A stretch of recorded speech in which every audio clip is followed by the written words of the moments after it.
You are watching Covinas for Christ, Covina Church of the Nazarene. So we are going to talk about Abraham and especially about great faith. If we are to have great faith, we must go on a pilgrimage. In Hebrews 11:8, it says, "By faith, Abraham, when called to go to a place he would later receive as his inheritance, obeyed and went, even though he did not know where he was going." In the Greek, the phrase "when called," is actually a present participle. And the translation then, if it's a present participle, is when he was being called. In other words, as soon as Abraham understood what God was saying, he started packing his bags. It was instant obedience. It may have taken him several days or even weeks or months to make a final preparation for the trip, but in Abraham's mind, he was already on his way. From the time he heard God's voice, everything that Abraham did revolved around obeying God's will. So the better way to translate this verse was Abraham, while being called by God, was already obeying. So his response, Abraham's response, was first of all immediate. Immediate. He did not know where he was going, but he already obeyed God. Abraham had no idea where his future would lie, but he was already leaving everything behind that was familiar to him.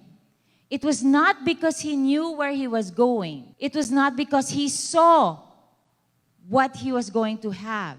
See, God did not show Abraham what the future would hold. When you and I go on vacation, what do you guys do? You research. You look up the hotel. You look at the reviews. You look at the place. If it has a nice view, what are the activities? Abraham had none of that. Abraham did not have a brochure to the promised land. Abraham did not know where he was going to stay. And yet, Abraham went. In the same way, when Christ was calling people, he got different responses. Remember Peter and Andrew, the disciples? It says in Matthew chapter 4, 19 to 20, as Jesus was walking beside the Sea of Galilee, he saw two brothers called Peter and his brother Andrew. They were casting a net into the lake, for they were fishermen. Jesus said, "Come, follow me, and I will make you fishers of men."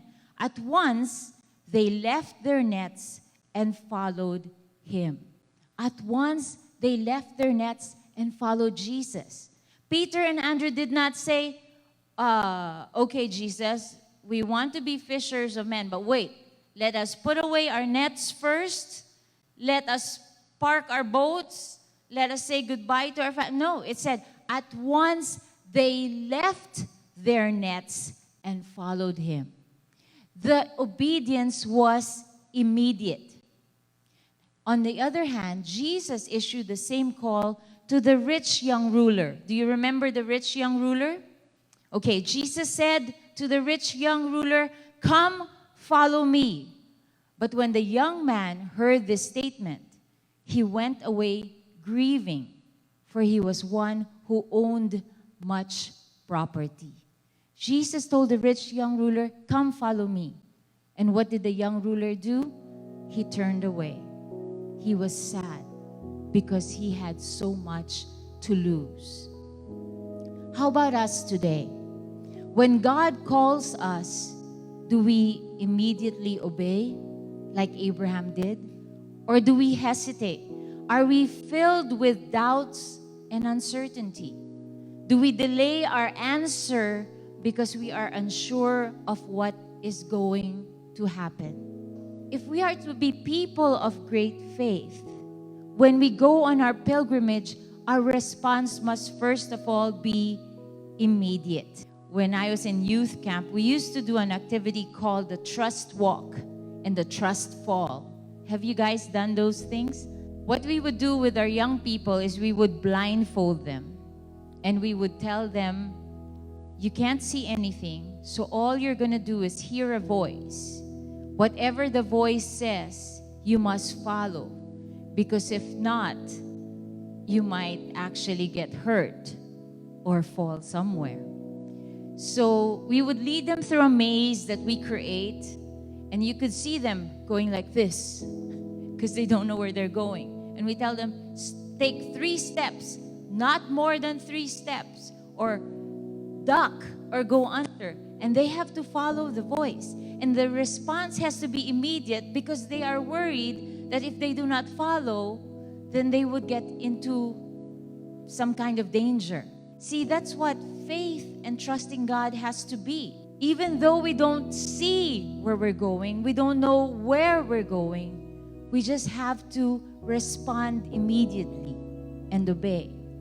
The second thing about this pilgrimage, when we go on it, not only should our response be immediate, it must be intentional. Intentional. It says here that Abraham left the land of his birth, separated himself from his family to go to a life of uncertainty. See, a life of faith demands a break from the old, familiar, sinful patterns of life. Abraham had to leave the land of Ur. Andrew and Peter had to drop their nets, and the rich young ruler had to go sell all of his possessions. Everyone has to make a decision.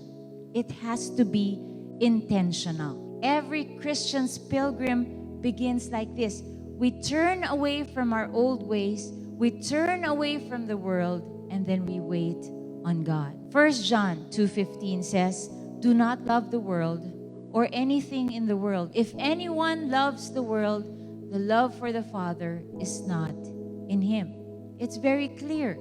We are not to love this world or anything that is in this world. We intentionally have to break away.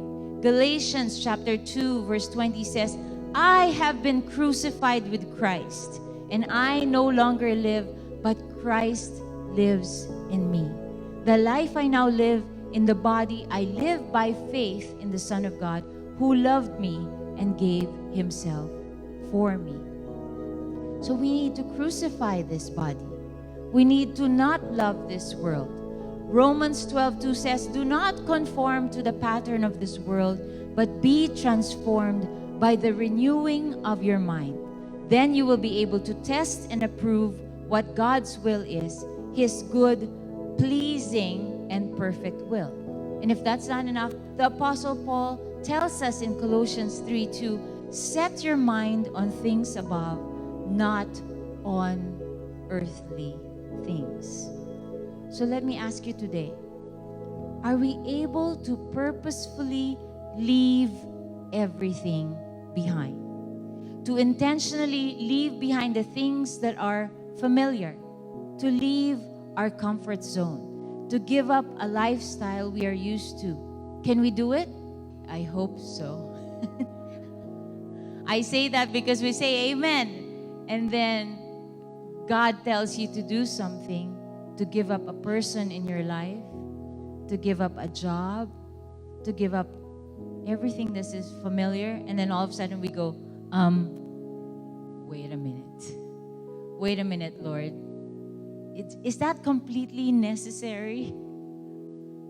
Because it's true. Human nature, it's very hard for us to give up what is familiar, to give up what is secure. It's hard. That is why it takes great faith. Because to give up what you have today, it's not easy. To say goodbye to people who you've been used to, that's not easy. But that is what faith is. It has to be intentional. Thank you for watching this video. Don't forget to click the like button, share this with your friends, or for more videos like this, make sure you subscribe. God bless you.